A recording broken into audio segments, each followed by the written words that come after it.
मुरगुड येथील श्रीराम मंदिर येथे दरवर्षीप्रमाणे यावर्षी रामनवमी भक्तिमय वातावरणात पार पडली आहे. यावेळी सकाळी महाअभिषेक होऊन महाआरती झाली. त्यानंतर हरिभक्तपरायण श्रीरंग पाटील महाराज हळदी करवीर यांचं कीर्तन पार पडलं. यानंतर 12 वाजता जन्मकाळ सोहळा पार पडला. यानंतर उपस्थित महिलांनी पाळणा गायला. संध्याकाळी भजन सोहळा झाला आणि यावेळी सुंठवडा आणि लाडूचं वाटप करण्यात आलं. शहरातील रामभक्त आणि मुरगुड उपखंडामधील सर्व भक्तांनी या सोहळ्याचं नियोजन केलं होतं. सकाळपासूनच प्रभू श्रीरामचंद्राच्या दर्शनासाठी भाविक भक्तांनी मोठी गर्दी केली होती.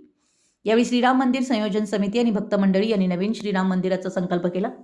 येत्या वर्षभरात नवीन मंदिर उभारण्याचं उद्दिष्ट ठेवून कार्य करायचा असा संकल्प यावेळी भक्तांनी सोडला. या सोहळ्याचं नियोजन मंदिराचे पुजारी अनुबोध गाडगीळ, शिवभक्त सर्जेराव भाट, तानाजी भराडे, प्रकाश परिश्वड, शिवाजी चौगुले, संकेत शहा, पृथ्वीराज कदम, प्रफुल्ल कांबळे, नामदेव भराडे, आनंदा मोरे, जगदीश गुरव, आनंदा रामाने, धनंजय सूर्यवंशी, अमोल मेटकर, विनायक मेटकर, अमर सुतार, रघुनाथ बोडके, सुभाष अनावकर, महेश कुलकर्णी यावेळी रामभक्त व शिवभक्त उपस्थित होते.